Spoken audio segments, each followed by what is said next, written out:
Dopo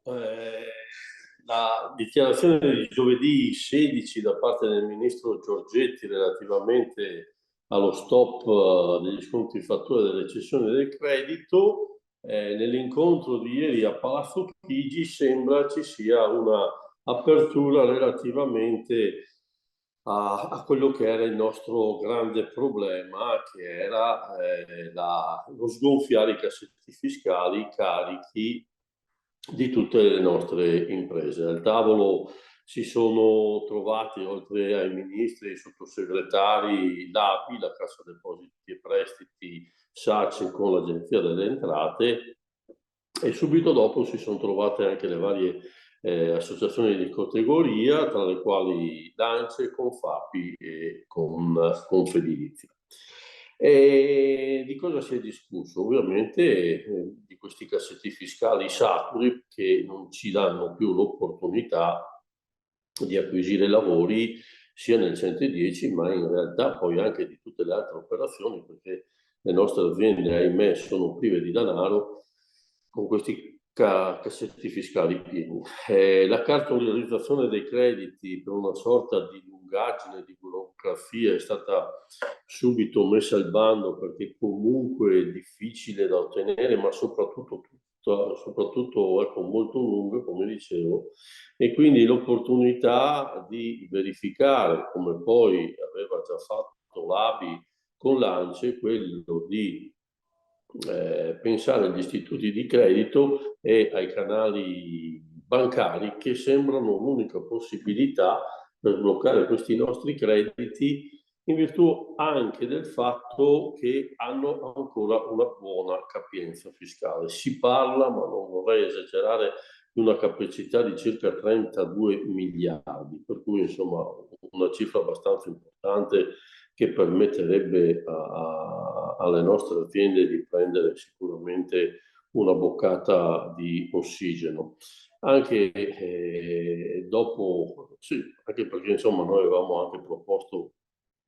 che le regioni e le camere di commercio avevamo anche trovato la quadra, c'era l'opportunità che potessero acquisire i nostri crediti, ma questo è stato dichiarato incostituzionale, oltretutto creava un indebitamento pubblico per cui non attendibile questa cosa.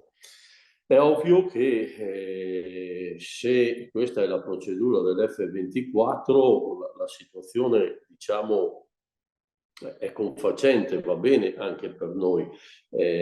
pur non essendo veramente contenti fino in fondo, diciamo siamo contenti fino a metà, perché è sicuramente importante che i nostri canali, che i nostri cassetti fiscali vengano un attimino sgonfiati, perché se così non fosse non possiamo lavorare, se non lavoriamo non guadagniamo e se non guadagniamo non possiamo neanche defiscalizzare questi crediti, cosa che porterebbe le nostre aziende al default e quindi a morire. Contenti a metà, anche perché noi speravamo che, ma sul tema ci siamo ancora, che potessero anche allungare, aumentare quelli che erano gli anni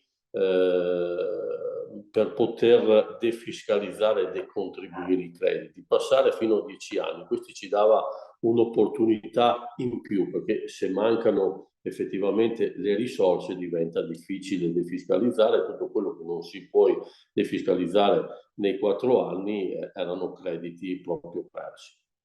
E quindi mi auguro che questo venga ulteriormente attenzionato, come avevamo anche detto di aprire le opportunità circa il ritiro di crediti consociate ad aziende importanti, quali potevano essere Ferrovie, quali poteva essere Eni, Enel e aziende simili.